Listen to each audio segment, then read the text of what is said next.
समग्रे पंचविहाचार्य करन संदर्शे कृष्णानुग्रह कुशले धम्माय सदा वंदे गुरुभक्ति संजमेन तरन्ति संसार सायरं घोरं छिन्नन्ति अट्ठकम्मं जम्मन मरणं न पावन्ति ये नित्यं व्रतमन्तो होमनिरता ध्यानाग्निहोत्राकुला सत्कर्मा विरतास्तपोधनधना साधु क्रिया साधव शीलप्रावरणा गुणप्रहरणा स्यन्दार्कते ज्योधिका मोक्षद्वारकपाटपाटनभटा प्रीणन्तु मां साधवः गुरुवः पान्तु नो नित्यं ज्ञानदर्शननायका चारितार्णौ गम्भीरा मोक्षमार्गोपदेशिका इच्छामन्तारिभक्तिकासगोकौतसालोच्यो समनान् समदंसन् समचर्युतानं पंचविहाचारणम्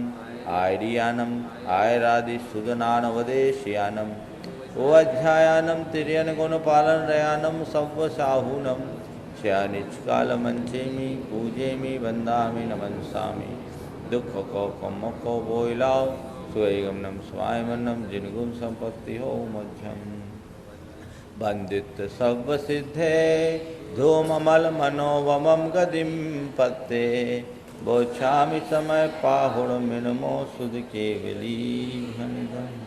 जय बोलो पंच परमेष्टि भगवान की परम पूज्य आचार्य गुरुवर श्री विद्यासागर जी महाराज की।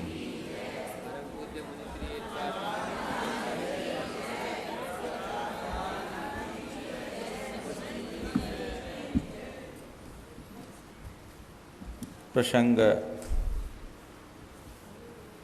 निज और पर के ज्ञान का है। पिछली गाथाओं में कहा गया कि हम अपने उपयोग को यदि पर की ओर लगाते हैं तो बंधन है और निज की ओर लगाते हैं तो मुक्ति। बंधन आकुलता है और मुक्ति निराकुलता। बात चल रही थी कि स्व में रमने में स्व के साथ अपनी धारा को जोड़ने से मुक्ति है और पर के साथ संबंध बनाने में बंधन है। वस्तुतः बंधन और कुछ है ही नहीं, पर के संबंध का नाम ही बंध है। बंधन कभी एक में नहीं होता, एक सदैव अबंध होता है। एक के साथ जब एक या कोई दूसरा जुड़ता है तब बंध होता है। दो पदार्थों के मेल का नाम ही बंध है और जीव और कर्म का ये बंध अनादि से चला आ रहा है, जो हमारे अपने अज्ञान भाव के कारण पुष्ट होता है। मैंने कल के प्रसंग में ये कहा था कि बंधन और मुक्ति तो हमें दिखती नहीं, लेकिन फिर भी बंधन और मुक्ति का अनुभव हम कर सकते हैं। हमारे अंदर की आकुलता ही बंधन है और निराकुलता ही मुक्ति। जैसे जैसे हमने कल इस बात को बहुत अच्छे तरीके से समझा था कि जब भी हमारा उपयोग हम पर केंद्रित होता है हम निराकुल होते हैं, और आकुलता तभी होती है जब हम अपने साथ किसी और को जोड़ते हैं, और इसी आकुलता का नाम बंधन है, निराकुलता का नाम मुक्ति। और आचार्य भगवान ने हमें ये भी बहुत अच्छे तरीके से समझा दिया कि बंधन और मुक्ति के भाव करने वाले तुम खुद हो। तुम जैसा चाहो वैसा भाव कर सकते हो, क्योंकि तुम अपने भावों के कर्ता स्वयं हो। दूसरा नहीं, दूसरा केवल निमित्त है। तुम्हारे अंदर जब तक नैमित्तिक भाव जागृत न हो, निमित्त कुछ नहीं कर सकता। इसलिए अपने परिणाम को अच्छा रखना चाहते हो तो इस सच्चाई को समझो और हमेशा अपने भीतर निर्विकार भाव को जगाने की कोशिश करो। अपना संबंध पर से कम करके स्व में केंद्रित करने का प्रयास करो। अब उसी बात को और अधिक व्याख्यायित करते हुए आगे कहते हैं, अहमेदम एदमहम, अहमेदम एदमहम, अहमेदस्येव होमिमम एदम,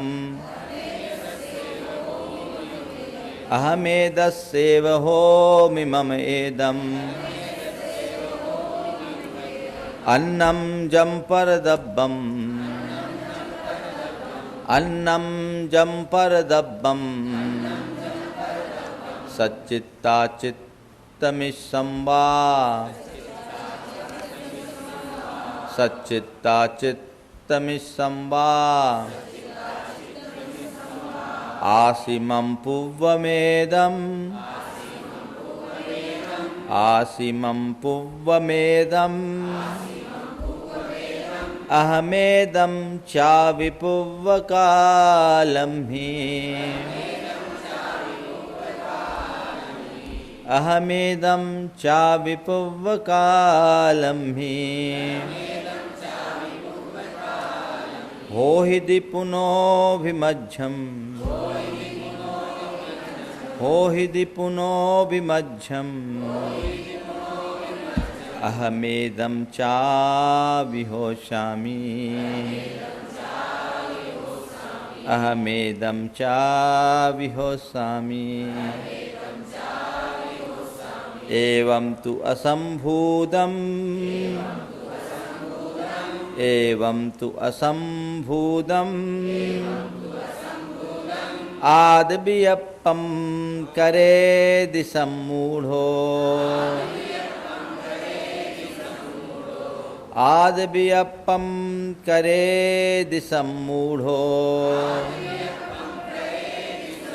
भूदत्थं जानन्तो भूदत्थं जानन्तो न करे दुदुतम् असम्मूढो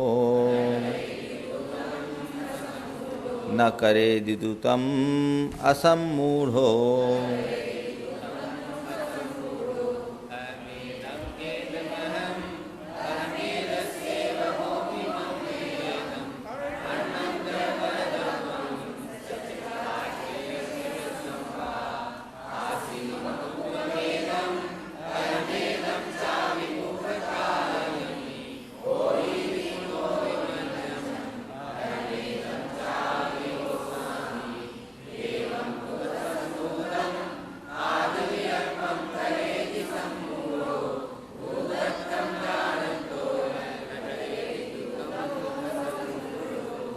आचार्य भगवान हमें हमारे चिंतन के प्रति सजग करते हुए कहते हैं कि रात दिन तुम जो सोचते हो और जो प्रलाप करते हो थोड़ा उसकी सच्चाई को देखने की कोशिश करो। तुम्हारी दृष्टि 24 घंटे मैं और मेरे पर केंद्रित रहती है और तुम अपना संबंध पर से जोड़ करके रखते हो।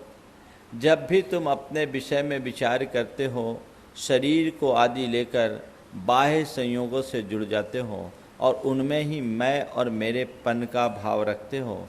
तुम कभी अपने शरीर को अपना मानते हो, अपने संबंधियों को अपना मानते हो, अपनी संपत्ति को मानते हो, अपने ज़मीन जायदाद को मानते हो।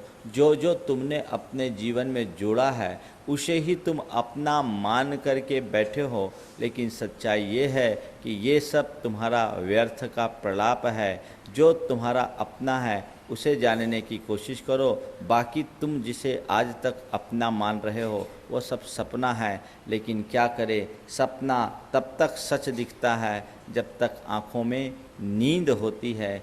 नींद खुलने के बाद सपने और सच का भेद समझ में आता है। आचार्य कुंद कहते हैं, रात नींद में तुम कैसा भी सपना देखते हो, नींद खुलने के बाद तुम्हारा हर्ष विषाद पल में शांत हो जाता है। लेकिन खुली आँखों का जो सपना देखते हो वो सपना कब टूटेगा?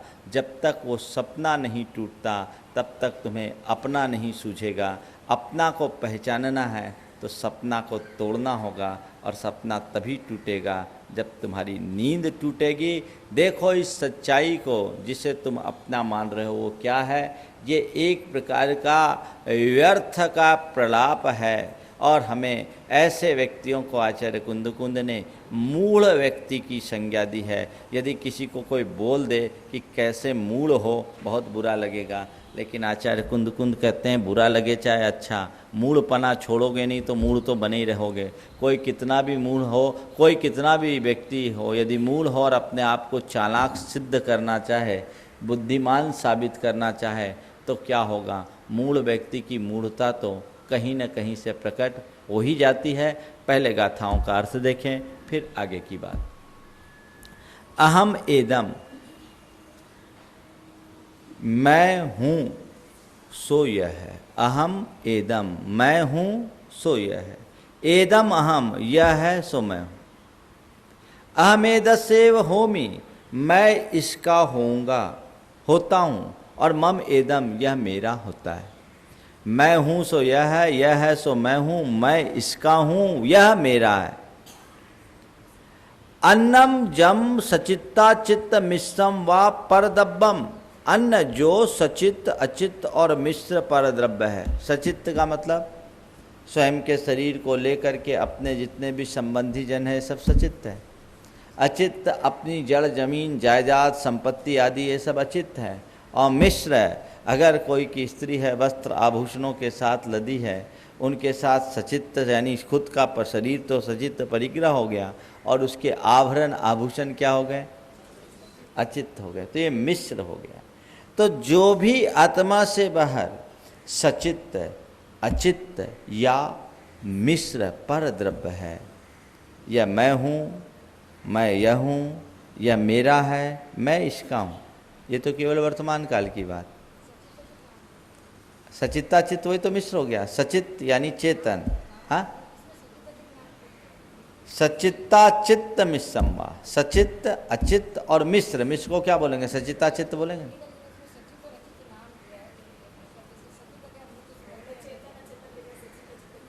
ये पुरानी भाषा है, 2000 साल पुरानी। चित्त से सहित सो सचित्त, ठीक है ना। अर्थ वही है, एक शब्द का अर्थ अपने अपने समय में होता है। जिस समय में जो भाषा जैसी रूढ़ होती है उसका वैसा अर्थ होता है, समझ गए। आज हम किसी को पाखंडी कहते बुरा लगेगा। एक जमाने में पाखंडी का अर्थ होता था साधु। पाखंडी का मतलब होता था साधु। पाखंडी कौन, जो पापम खंडयति इति पाखंडी, जो पाप का खंडन करे सो पाखंडी। लेकिन आज हम वो अर्थ नहीं ले सकते हैं। आज अगर किसी को पाखंडी कह देंगे तो बुरा लग जाएगा। तो भाषा का अर्थ देश काल के अनुरूप बदलता है। पुराने समय में सचित्त शब्द का ही ज़्यादा प्रयोग होता था, और सचित्त का अर्थ ही ये है, एकदम सार्थक अर्थ है। जो चित्त से युक्त हो वो सचित्त, और जो चित्त से रहित हो अचित्त। तो सचेतन कहो और सचित्त कहो, बात एक है। तो जड़ चेतन या मिश्र पदार्थों के प्रति यह मैं हूँ, मैं यह हूँ, यह मेरा है और मैं इसका हूँ, ऐसा ये वर्तमान काल।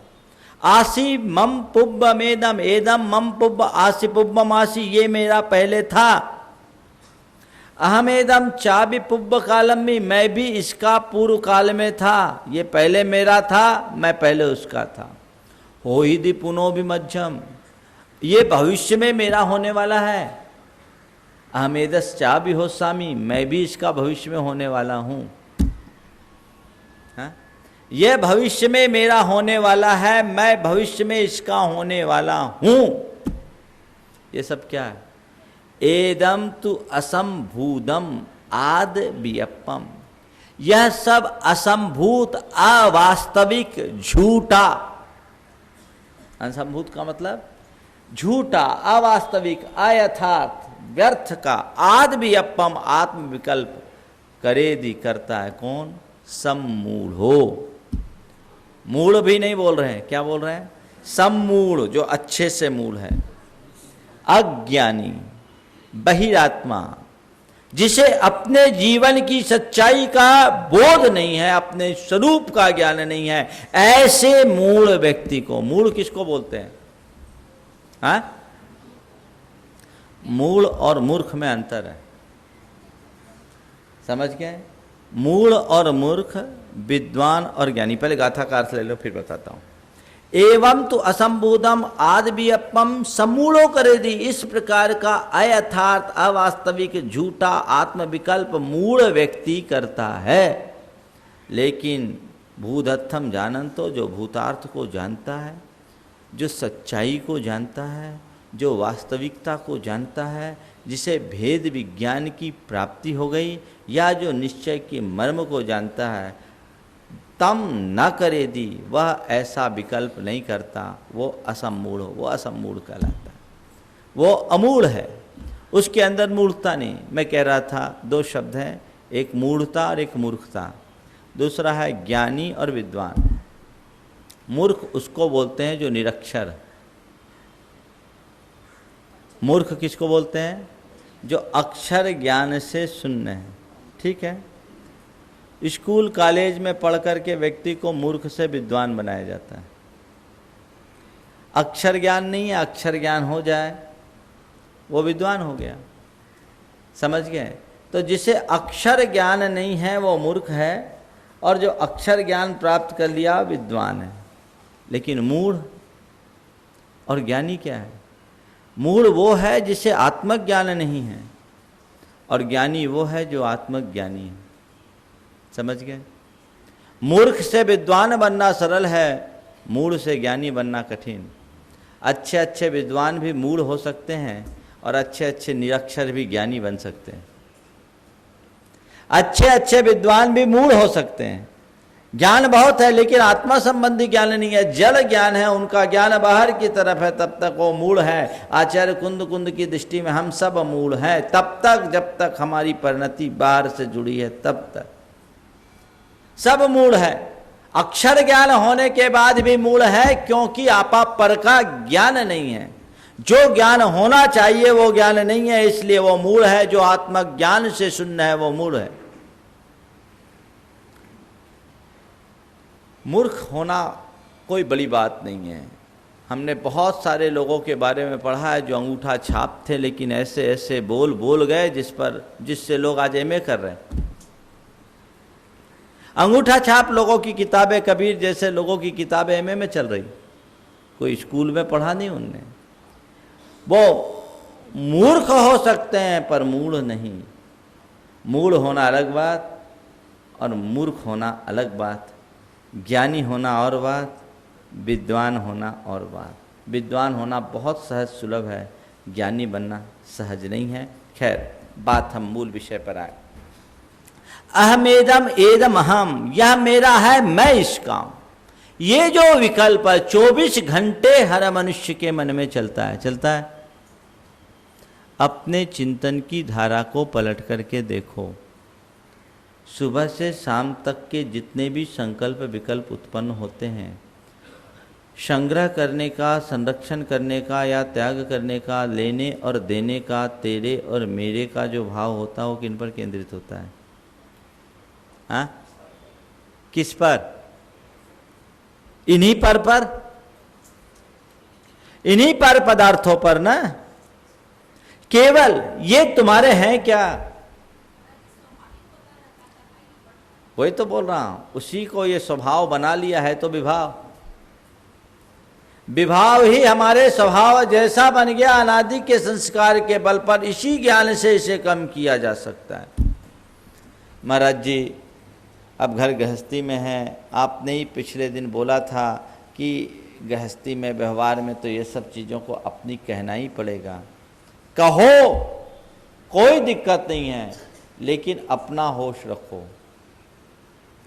पर के प्रति राग होना अलग बात है और पर में आत्मा भाव होना अलग बात है। राग सम्यक दृष्टि को हो सकता है, आत्मबुद्धि सम्यक दृष्टि को नहीं हो। आत्मबुद्धि मोह की पहचान है, मोह दर्शन मोहनी है, राग तो चारित्र मोहनी है, जो अपना विकार रूप में, व्यक्त रूप में छठे गुण स्थान तक प्रभाव डालता है। गुरु भी कभी अपने शिष्य को अपना मान लेते हैं, लेकिन जानते हैं ये शब्दों में अपना है, अंतर से कोई किसी का अपना नहीं है। पर का एक परमाणु भी मेरा नहीं है, ये श्रद्धान पक्का बनाओ। ये श्रद्धान पक्का हो जाएगा तो किसी के आने में ज्यादा हर्ष नहीं और जाने में ज्यादा विषाद नहीं होगा। संयोग में ज्यादा आनंद नहीं मानोगे, वियोग में विचलित नहीं होगे। ये हर्ष विषाद संयोग वियोग में जो होता है, किस कारण से होता है? तत्व ज्ञान के अभाव में। श्रद्धान तो पक्का रखो, सबके बीच रहो, लेकिन स्वयं में रमो। मार्ग ये बताता है, श्रद्धान जिसका पक्का है उसे हम मूढ़ नहीं कहेंगे, लेकिन जिसका श्रद्धान ही नहीं है वो महामूढ़ है। श्रद्धान क्या है? क्या मानते हो तुम? 24 घंटे जिसका विस्तार करने की चेष्टा करते हो, आखिर है क्या? तुम्हारा क्या है? इसे समझने की कोशिश करो। पर के विस्तार के लिए सारा जीवन झोंक देते हैं, निज के सत्कार के लिए एक पल नहीं रहता। पर के विस्तार के लिए सारा जीवन झोंक देते हैं, निज के सत्कार के लिए एक पल नहीं। संभलो, इस सच्चाई को स्वीकार करो कि एक प्रदेश मात्र मेरा नहीं है, एक परमाणु मात्र मेरा नहीं है। यह है ना सच। कब ऐसा सच कब लगता है? जब प्रवचन सुनते हो तब, जब शास्त्र पढ़ते हो तब, कि बाकी पल में भी? मुंह से बोलना नहीं बोलना और बात है, लेकिन अंतर में मान्यता तो यही होनी चाहिए कि मेरा एक परमाणु भी नहीं है, मेरा एक परमाणु भी नहीं। देखो इस स्वाध्याय का असर क्या पड़ता है। मेरे संपर्क में एक व्यक्ति है, अब उनके साथ ट्रेजेडी हुई, पति का वियोग हो गया। पति का वियोग होने के उपरांत उनकी सारी संपत्ति उनके जेठ आदि के हाथ में थी। उनसे किसी ने कहा कि तुम अपनी संपत्ति को अपने हाथ में लो, क्या पता कल जेठ की नीयत खराब हो जाए, कुछ गड़बड़ हो जाए तो। एक ज्ञानी का जो जवाब होता है वो मैं आपको कह रहा हूँ, नाम नहीं ले रहा हूँ, लेकिन एक ज्ञानी जो तत्व ज्ञान को आत्मसात करता, उसके भीतर का जवाब आप सुनिए। उसने साफ कह दिया, मेरा है क्या, जब शरीर ही मेरा नहीं है तो और क्या लेंगे, जो जाना होगा चला जाएगा, इस संपत्ति का है क्या, जो हमारे पति की संपत्ति नहीं हुई वो मेरी क्या होगी, मुझे कुछ नहीं लेना, मेरे भाग्य में अगर होगा तो 2 रोटियां तो मुझे मिल ही जाएगी, बाकी का समय बेटा अपने भाग्य का खाएगा, मैं अपने भाग्य का खाऊंगी, मुझे किसी प्रकार की चिंता नहीं है। यह है तत्व ज्ञान का लाभ है। और एक दूसरा प्रसंग मैं बता रहा हूं, ऐसी तत्व ज्ञान कैसे उड़ता वो भी बता दे रहा हूं।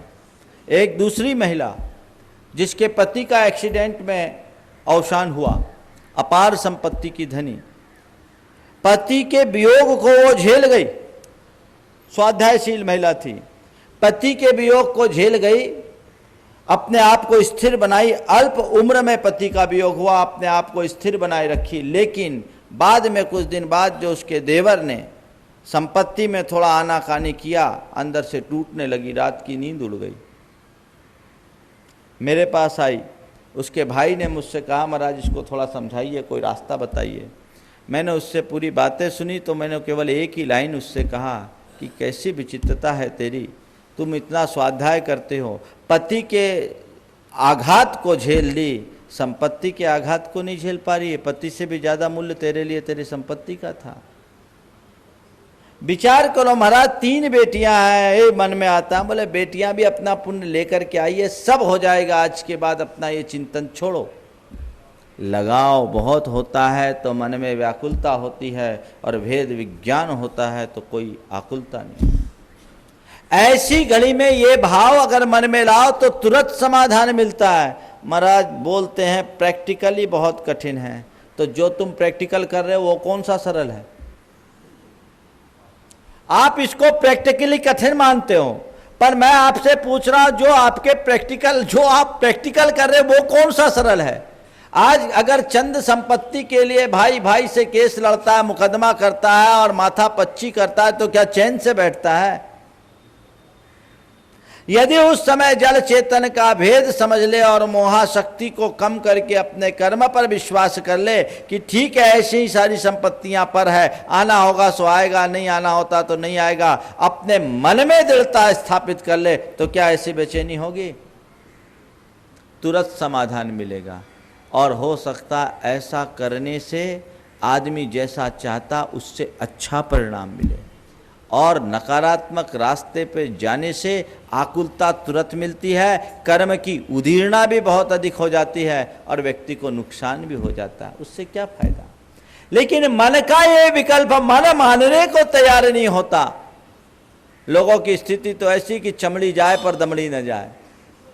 आज के युग में व्यक्ति को प्राणों से भी ज़्यादा प्यारी अपनी संपत्ति होती है। विचलित हो जाते हैं, थोड़े थोड़े में विचलित हो जाते हैं। ये भेद विज्ञान की भावना रखने से आप में स्थिरता आएगी। महाराज तो फिर क्या करे, सारी अपनी संपत्ति परिवार परिजन से मोह छोड़कर एकदम उनको खुला छोड़ दे। खुला छोड़ने का कौन बोल रहा है? राग रखो, मोह मत रखो, बस। राग और मोह के बारीक अंतर को समझो। क्यों संपत जी कुछ बोल रहे? हाँ, महाराज बोल रहे चुप रहते कहाँ है? ठीक, राग रखो, मोह मत रखो। ठीक है, राग और मोह के बारीक अंतर को समझो। किसी के प्रति आकर्षण होना राग है और किसी के पीछे बेचैन हो जाना मोह। किसी के प्रति आकर्षण होना राग है और किसी के पीछे बेचैन हो जाना, उसके अभाव में परेशान हो जाना मोह है। अगर राग की सीमा से आगे बढ़ रहे हो तो समझ लेना सम्यक्त से बाहर हो गए, मोक्ष मार्ग हमारा छूट गया। निश्चित किसी चीज पे आकर्षण हो सकता है, छठे गुणस्थान तक हो सकता है, साधारण व्यक्ति की बात क्या कहूं। लेकिन पागल मत बनो, मोह पागल बनाता है और राग पीछे दौड़ाता है। पीछे दौड़ने में कोई ज्यादा तकलीफ नहीं है, लेकिन पागल हो जाने में सिवाय तकलीफ के कुछ नहीं। स्वरूप से जो भ्रांत बना दे उसका नाम मोह है। मूल व्यक्ति वही है जो मोही है। तो ऐसे मोह को जीतने का प्रयास करो और तत्क्षण लाभ होगा। हम कहते हैं सम्यक्त मिलने से मुझे मेरी आत्मा का उद्धार होगा, वो तो कब होगा कौन जानता है। सम्यक्त के भाव को जगाते ही पल में ही शांति मिलती है, ये प्रत्यक्ष लाभ है। निराकुलता ही जीवन की सबसे बड़ी मुक्ति है, मैं ये मानता हूं। आकुल व्याकुल परिणाम न हो, मन अशांत और उद्विग्न न हो, क्षमता कायम हो जाए, इससे बड़ा जीवन का रस क्या है। अगर ऐसा आप ठीक ढंग से समझ करके चलोगे तो कोई दिक्कत नहीं। लेकिन इन सब के प्रति आसक्ति, इन्हीं में आत्मबुद्धि मनुष्य को एकदम मुग्ध कर डालती है। क्या है 24 घंटे एक ही एक में, ये है क्या? हमारे साथ है, हमारा है। मृत्यु के बाद तुम्हारे साथ क्या जाएगी? कुछ जाएगा है? किसी के साथ आज तक गई? लेकिन आदमी सारी जिंदगी इन्हीं को जोड़ने की कोशिश करता है। अध्यात्म शास्त्र कहता है कि तुम गृहस्थ हो, गृहस्थी होने के नाते तुम्हें धन पैसे का संग्रह जरूरी है, लेकिन कितना, इसका कोई प्रमाण है? कितना जोड़ोगे जोड़ोगे, सारी जिंदगी जोड़ते रहोगे, एक दिन छोड़ के चले जाओगे, तुम्हारे लिए क्या जुड़ेगा? सारा जीवन केवल उसके पीछे लगा देना कहीं की समझदारी नहीं है।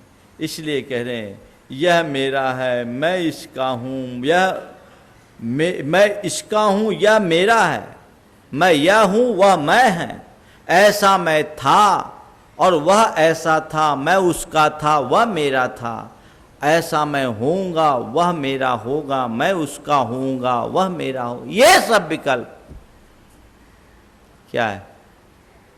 मूढ़ता है, मूढ़ता। और यही मनुष्य को उलझा करके रखती है।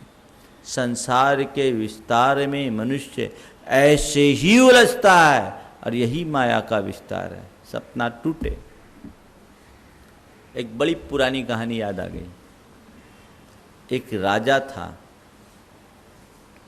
उसका इकलौता बेटा था, कई दिनों से बीमार था, पूरे शरीर में दाहत ज्वर था। राजा ने खूब उपचार कराए पर बेटे का ज्वर उतरने को नहीं। एक दिन ज्वर उसका कुछ ज़्यादा तीव्रता पर था। राजा रानी कई दिनों से उसके उस बीमारी के कारण सोए नहीं थे। बेटा ज्वर से ग्रस्त था, उसका शरीर उत्तप्त हो रहा था, पड़ा पड़ा करा रहा था और माता पिता जितना बना उपचार करके वहीं बैठे थे। अचानक राजा को झपकी आ गई और झपकी आने के बाद स्वप्न देखना शुरू कर दिया। स्वप्न में उसने देखा कि वो एक बहुत बड़ा राजा है। वह एक बहुत बड़ा राजा है, सारे भूखंड पर, सारी धरती पर उसका एक छत्र साम्राज्य है। उसके 7 बेटे हैं। इस धरती के सारे राजा उसके शरणागत है, सब अपना भेंट उसे समर्पित करते हैं। सातों बेटे बड़े प्रतापी और पराक्रमी हैं। बहुत बड़ा राज ठाट बाट सब कुछ चल रहा है। सपने में ये सब क्रम चल रहा है। इसी बीच उसके बेटे को हिचकी आई, उसके प्राण पखेरु उड़ गए। उसके बेटे को हिचकी आई, प्राण पखेरु उड़ गए और रानी चीखी। रानी की चीख सुनकर इसकी नींद खुली, झांका, देखा कि उसका बेटा निढाल पड़ा है, मर चुका है। वो जोर जोर से हंसने लगा। राजा जोर जोर से हंसने लगा। रानी ने कहा, ये क्या पागलपन है, ये तो मातम मनाने का क्षण, आप हंस रहे हो, आपका इकलौता बेटा मर गया। तो राजा ने कहा, बस मैं इसीलिए तो हंस रहा हूं, मैं ये सोच रहा हूं कि इस एक के मरने पर रोऊं कि उन 7 के मरने पर रोऊं। जब वो 7 जिंदा थे तो ये एक नहीं था, और जब ये एक था तो वो 7 नहीं है। मैं किसके लिए मरूं, किसके लिए रोऊं? आज मेरी आंखें खुल गई। मैं जिस एक के पीछे पागल था वो भी एक सपना था, और जिन 7 को अभी देख रहा था वो भी एक सपना था। अंतर केवल इतना था कि वो बंद आंखों का सपना था, ये खुले आंख का सपना था। उस सपने को मैं सपना मानता था और इस सपने को अपना मानता हूँ। जब तक अपना मानोगे यही हाल होगा। इसलिए सबको सपना मानना शुरू कर दो। सपना तो सपना है, कुछ भी नहीं अपना है। ये एक सच्चाई अगर दिमाग में बैठ जाए, जीवन की धारा मुड़ जाए। बड़े बड़े लोगों के जीवन में ये बातें आती है। हम इतिहास के अनेक महान पुरुषों के जीवन चरित्र को देखते हैं, वे गृहस्थ होकर के भी सपने और सत्य के भेद को जानते थे और इसी के बल पर अपने आप को स्थिर रखते थे। जनक जी के विषय में एक कथा आती है, बहुत प्रेरक है।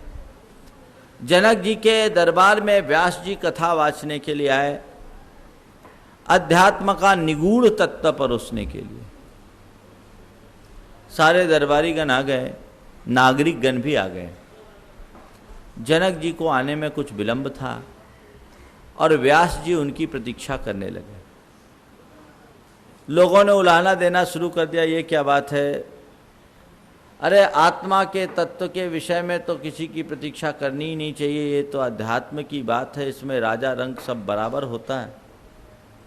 और व्यास जी जनक जी की प्रतीक्षा क्यों कर रहे हैं, ये तो पक्षपात है। व्यास जी जैसी व्यक्ति को ऐसा भेद नहीं करना चाहिए, चाहे राजा हो या रंक। उन्हें तो अपना वक्त होते ही कथा का वाचन प्रारंभ कर देना चाहिए, उस निगूढ़ उपदेश को सुनाना शुरू कर देना चाहिए, अपने उपदेशामृत की वर्षा कर देनी चाहिए।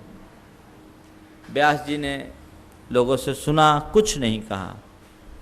थोड़ी देर बाद जनक जी आ गए और अपनी बात कहना शुरू की। वो अध्यात्म का उपदेश देना शुरू किए। इसी बीच व्यास जी ने क्या किया, अपनी माया से जनक जी के महल में आग लगा दी। जनक जी के महल में आग लग गई।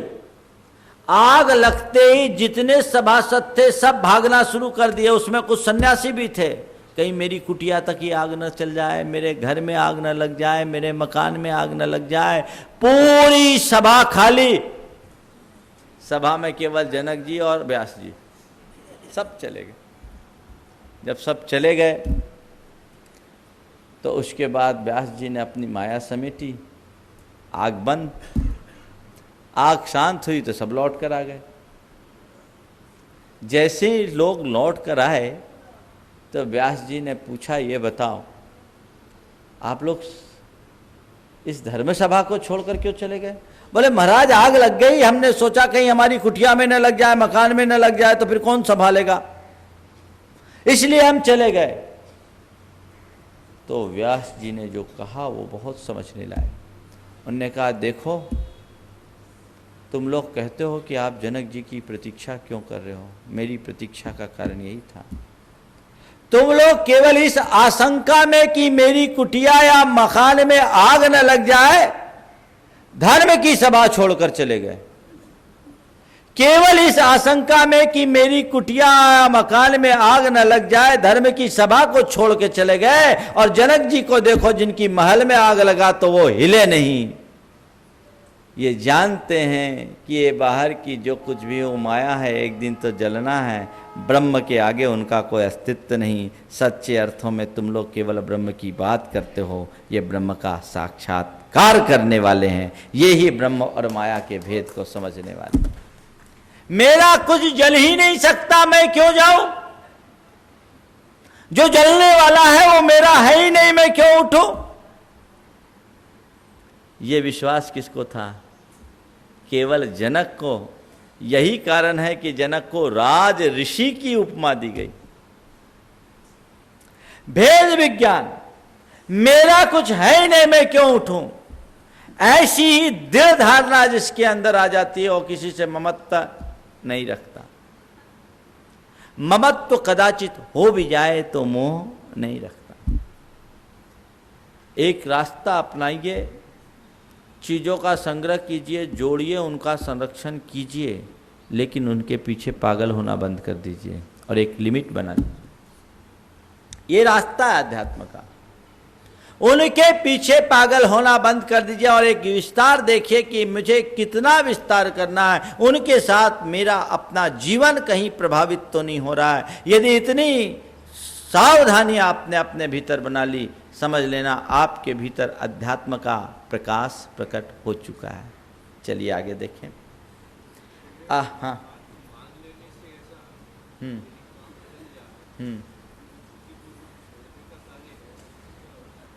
बहुत अच्छा प्रश्न किया है। पूछा महाराज, मान लेने पर अगर अपना काम चल जाए तो बुद्धिपूर्वक छोड़ने की फिर क्या आवश्यकता है? मैं आपको बताऊं, मैं अभी किस लेवल पर बात कर रहा हूं। जैसे छोटा बच्चा रोता है ना, तो उसको केवल निप्पल पकड़ा देते हैं। अभी दूध का बोतल थोड़ी दिया है,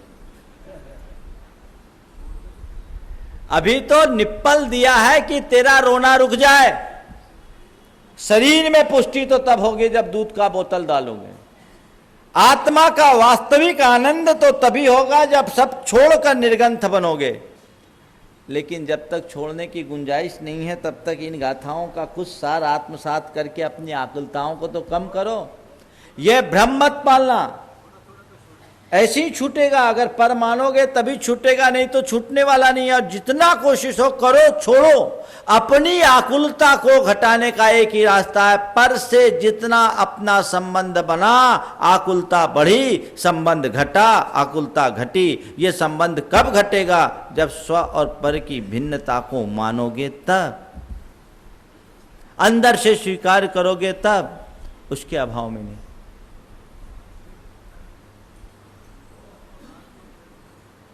फिर से बोलूं, मोह और राग में अंतर। राग किसी वस्तु के प्रति या व्यक्ति के प्रति आकर्षण या लगाव का भाव होना राग है, और उसके पीछे पागल हो जाना मोह। किसी वस्तु के को पाने की इच्छा रखना राग है, और किसी वस्तु के बिना न रह पाना मोह है।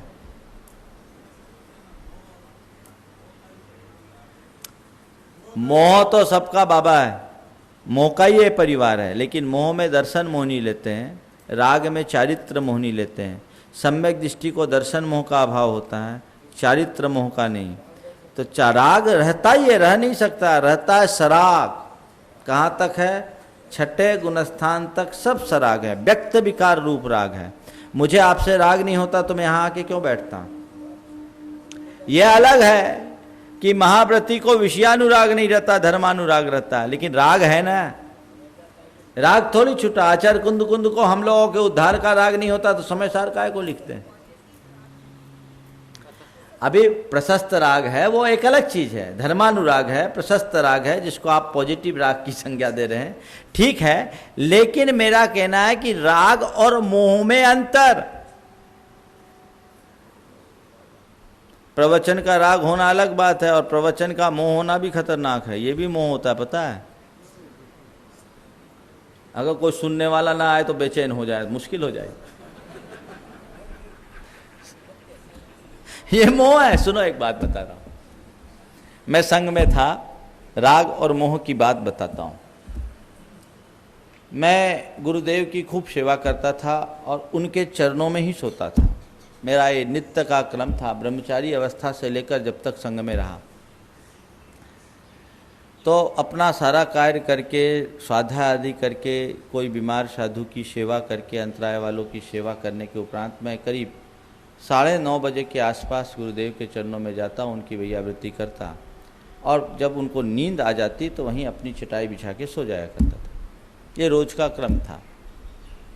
फिर बाद में मेरी क्षुल्लक दीक्षा हो गई तो भी मैं करता। कभी अंतराय वगैरह के कारण आचार्य महाराज देर से सामायिक से उठे और मैं जल्दी सो गया तो ऐसा होता था कि बीच में 11 बजे 11:30 बजे मेरी नींद खुलती और आचार्य श्री सोए रहे तो भी मैं उनके पैर दबाने लगता था। ये मेरी एक आदत सी हो गई। एक रोज नैनागिर की बात है, 1986 के जनवरी महीने की। उन्होंने मुझसे कहा कि देखो, जैसे परिवार का मोह होता है वैसे ही गुरु का मोह भी खतरनाक होता है। जैसे परिवार का मोह होता है वैसे गुरु का मोह भी खतरनाक होता है। गुरु के प्रति भक्ति रखो, मोह नहीं। सेवा करो, कल तुम्हें व्याकुलता दे देगी। तभी मुझे लगा, उसी दिन महाराज जी ने 3 मुनिराजों को अलग संघ से बाहर कराया, बिहार कराया। समय सागर जी, योग सुधा सागर जी और सरल सागर जी, 3 का बिहार हुआ। मेरे मन में आया कभी मेरा भी ये नंबर हो सकता है, परेशानी हो जाएगी। और आज गुरुदेव ने बिल्कुल सही बात कह दी। मैंने अपनी धारा मोड़ी, नहीं तो सच में वो राग नहीं मोह की दिशा में जा रहा था। भक्ति में भी मोह हो जाता है। आप कह रहे प्रवचन का भी मोह हो सकता है, उससे ही बचना है। और मोह कब प्रकट हो जाता है पता ही नहीं लगता। समझ गए? वो संभालने का ये रास्ता है तत्व ज्ञान। दर्शन मोह का प्रभाव तो कम से कम न पड़े और चारित्र मोह को जीतने का प्रयास करो, जिससे मुक्ति का रास्ता प्रशस्त हो सके। और कोई दूसरा उपाय ही नहीं है, एकमात्र रास्ता है। चले आगे। अहम इदम परद्रव्यम इदम अहम भवामी। मैं यह परद्रव्य हूँ, मैं यह हूँ, यह परद्रव्य मैं हूँ। अहमेदस्यैव ही होमी मम एदम। अहम अस्य संबंधी भवामी मम संबंधी इदम। मैं इसका हूँगा, मैं इसका हूँ और यह मेरा है। मैं यह हूँ, यह मैं हूँ, यह मैं इसका हूँ और यह मेरा है। अन्नम जम परद्रव्यम देहात अन्यत भिन्नम पुत्र कलत्रादि यत परद्रव्यम। शरीर से अन्य भिन्न जो पुत्र कलत्रादि परद्रव्य हैं वे सब कैसे? सचित्ता चित्त मिश्रम वा, सचित्ता चित्त मिश्रम वा, सचित्त अचित्त और मिश्र। गृहस्थच्च गृहस्थापेक्षा सचित्तम स्त्री आदि, अचित्तम सुवर्ण आदि, मिश्रम साभरण स्त्री आदि। गृहस्थ की अपेक्षा सचित्ता चित्त क्या है? तो सचित्त में अपनी स्त्री आदि हो गई, अचित्त में धन पैसा आदि स्वर्ण आदि हो गया और मिश्र में साभरण स्त्री आदि, जो अभी मैंने बताया। अथवा तपोधनापेक्षा मुनि के लिए भी सचित्तम छात्रादि शिष्य, अचित्तम पिच्छी कमंडल पुस्तकादिकम, ये अचित हो गए। और मिश्रम उपकरण सहितम उपकरण सहित छात्रादि, सब सारे उपकरण सहित शिष्य आ जाए। अथवा सचित्तम रागादि, अचित्तम द्रव्य कर्मादि, मिश्रम द्रव्य भाव कर्म द्वयम। और सूक्ष्म हो गए। रागादि को सचित, अचित्त को कर्म और द्रव्य कर्म और भाव कर्म दोनों हो गए मिश्र। ये भी परिग्रह है यदि उनमें आत्मबुद्धि। हाँ, सच्चे अर्थों में कहें तो यही परिग्रह है, बाकी तो सब इसी का असर। हाँ यही परिग्रह और बहुत जन्मों से साथ है। अथवा विषय कसाय रहित निर्विकल्प समाधिस्थ पुरुषापेक्षा सचित्तम सिद्ध परमेष्टि स्वरूपम। और देखो अध्यात्म, ये धन पैसा परिग्रह है, सगे संबंधी परिग्रह है, हो गया। शिष्य शिष्याएँ परिग्रह, ये भी हो गया। अब बोलते हैं नहीं, राग आदि विकार और ये कर्म भी परिग्रह है। बोले ये भी समझ में आ गया। बोलते नहीं, इतना ही नहीं समझा। निर्विकल्प समाधि में जाओ, विषय कसाय से रहित निर्विकल्प समाधि आत्मा में लीन होने वाले के लिए तो सिद्ध परमेष्टि का स्वरूप भी सचित्त परिग्रह है। सिद्धों का जब तक आलम्बन लोगे आत्मा में नहीं डूब पाओगे। बहुत कठिन है मुक्ति। 6 महीना 8 समय में 608 ही जा पाते हैं, बहुत टफ कॉन्टेस्ट है। 29 अंक प्रमाण मनुष्य अनंत जीव राशि में से मात्र 608 मुक्ति को पा पाते हैं। तो हंसी खेल है क्या? सिद्ध परमेष्टि का आलम्बन भी सचित्त परिग्रह है। पर का संपर्क ही परिग्रह अध्यात्म कहता है। बिल्कुल, वो तो महापरिग्रह, महापरिग्रह। अभिमान तो होना ही नहीं चाहिए, विकार है, पतन का कारण है। आगे चले।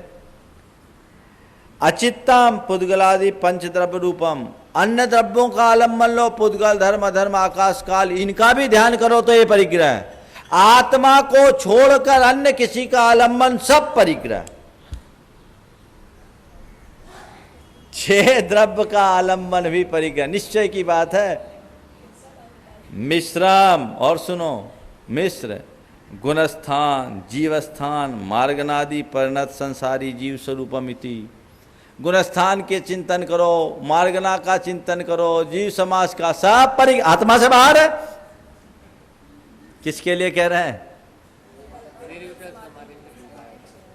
समझ गए हैं? सुनो, ये उपदेश पात्रानुरूप दिया जाता है। आचार्य कुंद ने इसी बात को लिखते हुए अष्टपाहुड़ में लिखा है एक जगह। पहले इन सब चीज़ों को परिग्रह बता दिया, ये सब अपने आत्मा के ध्यान में बाधक बता दिया। फिर लास्ट में कहते हैं सब विरुवो विभाव मग्गन ठानाई गुलट ठानाई, कि तू सर्वविरत हो गया है फिर भी मार्गना स्थान और गुणस्थानों का भाव ताकि अपने परिणाम को संभाल सको। आत्मा में डूबो तो ये सब छोड़ दो, क्योंकि इनको पकड़े रहोगे तो आत्मा में नहीं डूब पाओगे। लेकिन जब आत्मा में न डूब करके विषय कसाय में डूबने का प्रसंग आ रहा है तो इनमें रम जाओ। तो गुणस्थान जीवस्थान मार्गनादि परिणत संसारी जीव के स्वरूप को अगर आप इनसे जुड़ते हैं तो ये सब परिग्रह है, पर है। ये वर्तमान काल की गाथा हुई, बिल्कुल शुद्ध परिग्रह। परिग्रही का ही ज्ञान आचरण में नहीं आता, समझ गए? और ज्ञान को पूर्णतः आचरण में लाने के लिए निष्परिग्रही बनना ही पड़ता है, या यूँ कहूँ कि निष्परिग्रही बनना ही ज्ञान को आचरण में ढालना है, उसका प्रमाण है। आसी इत्यादि आसी मम पुब्बमेदम आशीत मम पूर्वमेतर अहम एदम चाबि पूर्व कालमी अहम इदम चाबि चैव पूर्व काले। यह पहले मेरा था, मैं यह था पूर्व काल में। होइद पुनो विमज्जम भविष्यति पुनरपि मम, भविष्य में ये मेरा होगा। अहम एदम चाबि होसामी अहम इदम चैव पुनर्भविष्यामी, और मैं भी भविष्य में यह होऊंगा। इति भूत भावी कालापेक्षया गाथा गता। एवं एदम इत्यादि एदम इमं तु पुनः असंभूतम असद्भूतम कालत्रय परद्रव्य संबंधी मिथ्या रूपम। ये जो 3 कालिक त्रैकालिक मिथ्या, त्रिकालिक झूठ जो कभी सच नहीं हो सके, समझ गए? ऐसा झूठा विचार विश्वास कौन रखता है? आद वियपम आत्म विकल्पम अशुद्ध निश्चय जीव परिणामम। ऐसा जो आत्मा का विचार, ऐसा जो जीव का परिणाम है अशुद्ध नय से, शुद्ध नय से तो जीव में ऐसे परिणाम होते ही नहीं। करोति करता है, सम्मूढ़ो सम्यक मूढ़ अज्ञानी बहिरात्मा, पूरी तरह से मूढ़ अज्ञानी और बहिरात्मा कहलाता है। भूदत्थम भूतार्थम निश्चयनयम जानन्तो जानन सन न करोति दु पुनः कालत्रय पर द्रव्य संबंधी मिथ्या विकल्पम असम्मूढ़ो असम्मूढ़ सम्यक दृष्टि अंतरात्मा ज्ञानी भेदाभेद रत्नत्रय भावना रहता है। लेकिन निश्चय के माध्यम से वस्तु के स्वरूप को जिन्हें जान लिया, वो वस्तु के वास्तविक स्वरूप को जानने वाला 3 काल में भी ऐसा मिथ्या विकल्प नहीं करता। वह असम्मूढ़ होता है, यानी सम्यक दृष्टि होता है, अंतरात्मा होता है, ज्ञानी कहलाता है। वो कौन है? भेदा भेद रत्नत्रय की भावना में रत है, यानी प्रवृत्ति और निर्वृत्ति में जीने वाला निर्ग्रंथ है। मुनि नीचे की अपेक्षा से ले लें तो कदाचित श्रावक और अव्रत सम्यक दृष्टि भी इसमें लिए जा सकते हैं। क्लियर हो गया? आगे चलूं? समय भी हो गया है। हाँ, यही चलने दें कि प्रवचन करें? इसी को चल दें, आज लेट हो गई गाड़ी, 15 मिनट इसी को ले लेते हैं, दोनों काम हो जाएगा, एक साथ छोड़ देंगे। हाँ क्या? सुनो सुनो, ये बात ये है, ये जो परिग्रह कहा गया है, परिग्रह का मतलब ये मत समझना मूल रूप से व्यवहार में 14 प्रकार के और 10 प्रकार के, ठीक है। अंदर 14 भेद बाहर संग 10 धाते टरे, ये 24 प्रकार के परिग्रह हैं, ये परिग्रह हैं। लेकिन यहाँ अध्यात्म की दृष्टि से देखा जाए तो परिग्रह का मतलब पर की उपाधि, यानी पर के संसर्ग को यहाँ परिग्रह कहा है। और ऐसे परिग्रह का मतलब है मूर्छा परिग्रह, मूर्छा का नाम परिग्रह है, पर की आसक्ति का नाम। तो ये अध्यात्म शास्त्र कहता है जब तक परद्रव्य का आलंबन टिका है तब तक जीव स्वयं में स्थिर नहीं हो सकता। इसलिए स्वयं में स्थिर रखने के लिए सर्व संकल्प विकल्पों को छोड़ना पड़ेगा। शुद्धात्मा द्रव्य के आलंबन के अलावा अन्य द्रव्य के आलंबन से मुक्ति नहीं हो। यह आचार्य कुंद का कथन है। चलो एक विशेष प्रसंग आ गया, लेकिन जब हम सिद्धांत ग्रंथों की बात करते हैं तो सिद्धांत ग्रंथों में शुक्ल ध्यान और धर्म ध्यान में 6 द्रव्य का आलंबन हो सकता है, शुद्ध द्रव्य के आलंबन से मुक्ति हो सकती। पर आचार्य कुंद कहते हैं छोड़ो ये सब बातें, आत्मा का आलंबन लोगे तभी आत्मा की प्राप्ति कर सकोगे, बाकी बातें तो सब गौण। तो यहाँ आगे आएगा कि मार्गना स्थान, गुणस्थान, जीवस्थान, ये सब आत्मा के स्वभाव नहीं है। शुद्धोपयोग को भी आत्मा का स्वभाव नहीं कहा, शुद्धोपयोग भी आत्मा का स्वभाव नहीं है। शुद्धोपयोग स्वभाव को उपलब्ध करने का साधन है, उपयोग आत्मा का स्वभाव है, अध्यात्म है। अब इन्हीं बातों को लोग नहीं समझ पाते, इसलिए अपच होता है। एक जगह मैं मंदिर में दर्शन कर रहा था, लोगों के कैसी कैसी परिणतियां होती देखो। अब हम भगवान का दर्शन कर रहे हैं तो भगवान के गुण गाएंगे तब ना भगवान का दर्शन होगा, ठीक है। एक स्थान पर एक विद्वान थे, प्रवचन किया करते थे। वहाँ हम लोग प्रवास था, एक दिन किसी कार्यक्रम बस हम लोग थोड़ा लेट हो गए। आहारचर्या को जिस वेदी से हम लोग उठते थे वहाँ पहुँचे तो देखे कि वो सज्जन भगवान को ढोक लगा रहे और क्या बोल रहे हैं भगवान को, भूधत्थेना विगदा जीवा जीवाय पुण्य पावम च आसौ संवर निज्जर बंधो मोखो यसम्मत्तम। मैंने सोचा शायद भगवान समय सार भूल गए हों, सो उनको सुना रहे। ये अध्यात्म का अजीर्ण है कि नहीं है? अरे जब तेरा यही विश्वास है तो भगवान के दरबार में गया क्यों? अगर सबको तू पर ही मानता है तो किसी में तत्पर मत हो। दुकान में बैठेंगे तो बिल्कुल ग्राहक को देखती आंखें चमक जाती, और यहां सब पर। ये बहुत भारी चूक है, ऐसी चूक जीवन में मत करना। निश्चय का आलंबन लेना पर निश्चयाभासी कभी मत बनना। आजकल निश्चय की बात करने वाले जितने भी लोग हैं उनमें निश्चयाभासी की झलक ज्यादा दिखती, और व्यवहार में भी उलझने वाले लोग इस कदर उलझ जाते हैं कि मूल तत्व को ही भूल जाते हैं, व्यवहाराभासी बन जाते हैं। कोई पक्षपाती मत बनो, सम्यक मार्ग का अनुकरण करो जिससे कल्याण होगा। यह मान के चलना ना निश्चय में कल्याण है ना व्यवहार में कल्याण है। कल्याण तो तब है जब भीतर डूबे, उसको पकड़ो, मूल को पकड़ करके चलोगे तो काम होगा। आगे चलो। किंच यथा कोपी अज्ञानी अग्नि ईंधनम अग्नि कालत्रये निश्चयेन एकांतेन अभेदेन बधति तथा देह रागादि परद्रव्यम इदानीम अहम भवामि पूर्वम अहम आशम पुनरग्रे भविष्यामि इति यो बदति सो अज्ञानी बहिरात्मा तद विपरीतो ज्ञानी सम्यक दृष्टि अंतरात्मा इति। देखिए बहुत अच्छा उदाहरण दिया। अग्नि और ईंधन एक है क्या? ईंधन में अग्नि है, लेकिन अग्नि ईंधन एक है। ईंधन समझ गए ना? ईंधन का मतलब जानते हैं कि नहीं? जिसको जलाया जाए, लकड़ी मान लो, हम लकड़ी ले लेते हैं और अग्नि मान लेते हैं, जल्दी समझ में आ जाएगा। लकड़ी और अग्नि एक है क्या? लकड़ी में अग्नि है, लेकिन अग्नि लकड़ी है क्या? क्या है? अलग अलग है, हमको समझ में आता है। जैसे कोई अज्ञानी जलती हुई लकड़ी को देखकर लकड़ी को ही अग्नि कहने लगे, तो उसको हम क्या कहेंगे? ये अज्ञान है। लकड़ी जल रही है, लेकिन अग्नि अलग है। अग्नि की सत्ता अलग है, लकड़ी की सत्ता अलग है, देह की सत्ता अलग है, आत्मा की सत्ता अलग है। देह ईंधन है, आत्मा अग्नि।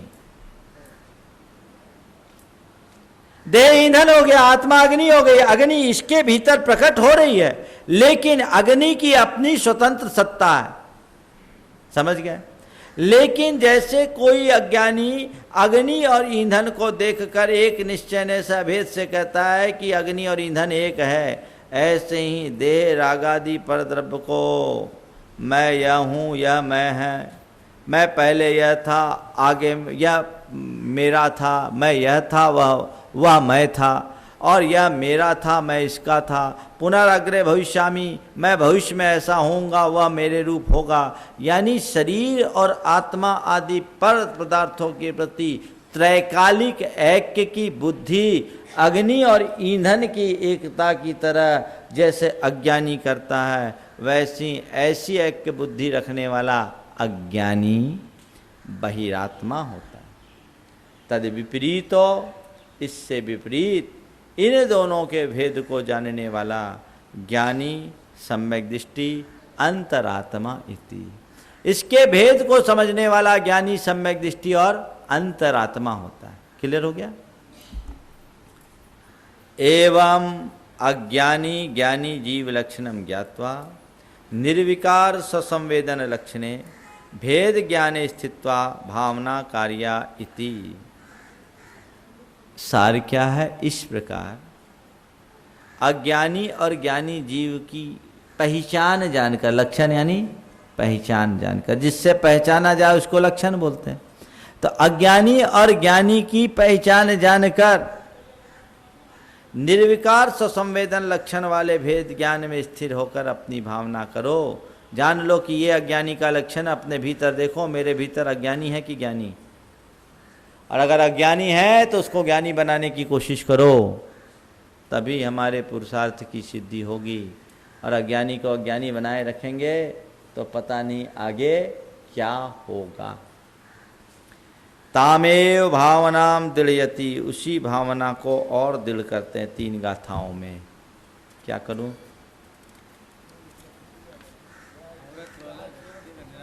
ये इसकी भूमिका है इस गाथा की।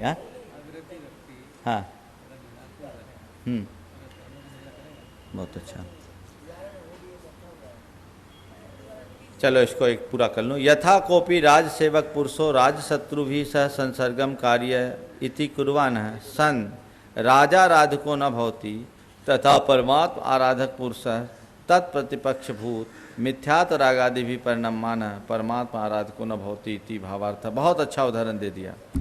जैसे कोई व्यक्ति राजा का सेवक है, राज सेवक व्यक्ति राजा के शत्रुओं के साथ अगर संसर्ग करे तो क्या वो राजा का आराधक कहलाएगा?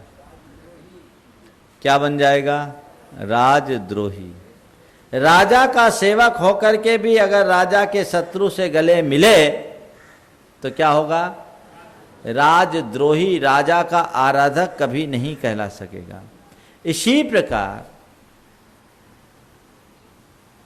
परमात्मा का आराधक करने वाला पुरुष उसके प्रतिपक्षी यानी परमात्मा के लिए शत्रु, अहितकर, जो अहितकर है वो सब शत्रु हैं, ऐसे मिथ्यात राग आदि में परिणमन करे तो क्या वो परमात्मा का आराधक कहलाएगा? क्या कहलाएगा? संसार का आराधक कहलाएगा। वो आत्मद्रोही बन जाएगा, आत्म आराधक नहीं कहला पाएगा। ये इसका भावार्थ है। एवं अप्रतिबुद्ध लक्षण कथनेन चतुर्थ स्थले गाथा त्रयम गतम।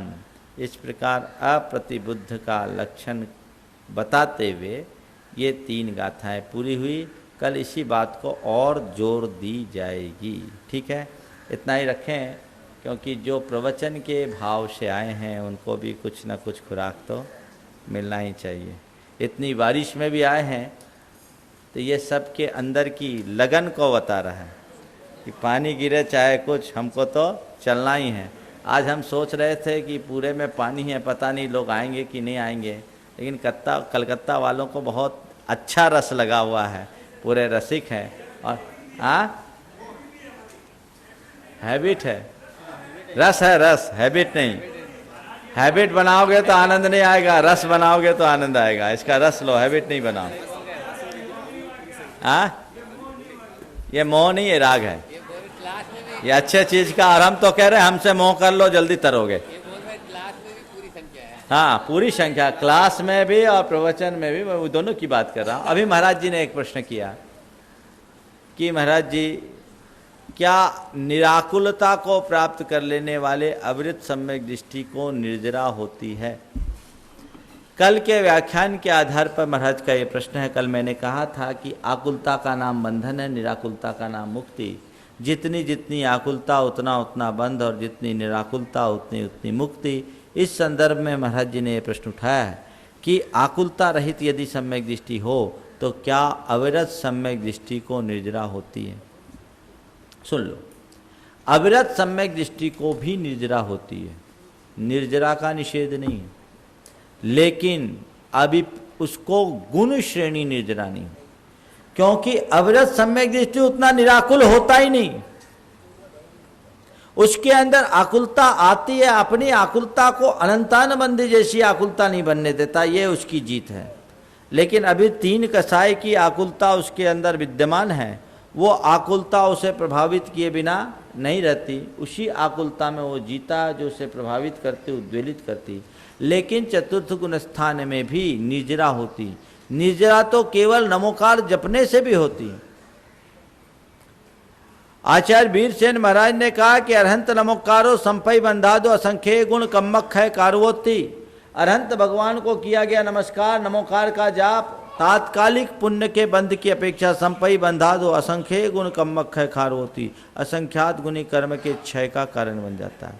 निर्जरा का निषेध नहीं, लेकिन भगवती आराधना में अविरत सम्यक दृष्टि की निर्जरा को एक उदाहरण के माध्यम से बताते हुए कहा कि अविरत सम्यक दृष्टि के लिए जो बोला, अविरत सम्मा दिट्ठि से न तवो महागुणो होदी अत्तीनानम चुंदच्युदकम अवात्तस्य, कि अविरत सम्यक दृष्टि का जो तप है, उसकी जो साधना है, गुणकारी तो है पर महागुणकारी नहीं है। क्या बोला? गुणकारी तो है, महागुणकारी नहीं। क्या है? होदिव हत्तीनानम, हाथी का स्नान है। क्या है? हाथी का स्नान, वो नहाता है और बाहर निकलता है तो फिर उतना ही धूल अपने ऊपर लपेट लेता है। दूसरा उदाहरण दिया चुंदुच्युद कम्मतस्य। चुंदुच्युद कम जो है मालूम, पुराने जमाने में लकड़ी में ड्रिल करने के लिए बर्मा कमानी रखा जाता था। बर्मा कमानी में एक रहता था, आज भी यूज करते हैं कुछ सूक्ष्म काम के लिए वही, बाकी तो ड्रिल मशीन आ गई और उसमें रस्सी बंधी रहती है, तो इधर खुलता उधर लिपटता है, होता है ना। इसको चुंदुच्युद कर्म कहा है कि ऐसे ही है, जितना वो छोड़ता उतना लपेट लेता, छोड़ता तो है। तो ये ही उसकी उपलब्धि है कि पाप के बंध से बचे और पुण्य के बंध को यथासंभव प्रगाढ़ करे, उसके जीवन का कल्याण होगा। इसका अनुवाद पढ़ लें, फिर थोड़ी सी और चर्चाओं के बाद। हाँ, अनुवाद। जो भी सचेतन अचेतन द्रव्य सारा, संसार में लस रहा निज भाव द्वारा। मैं हूँ रहा यही यहाँ मैं, मेरा रहा यह रहा इसका आहा मैं भी रहा विगत में इसका यथा था। मेरा रहा नियम से यह भी तथा था। मैं भी नितांत इसका यह भी बनेगा। मेरा भविष्य भर में क्रम यों चलेगा। ऐसा सदैव पर को निज मान लेता, होता तभी दुखित हो वह मूढ़ नेता।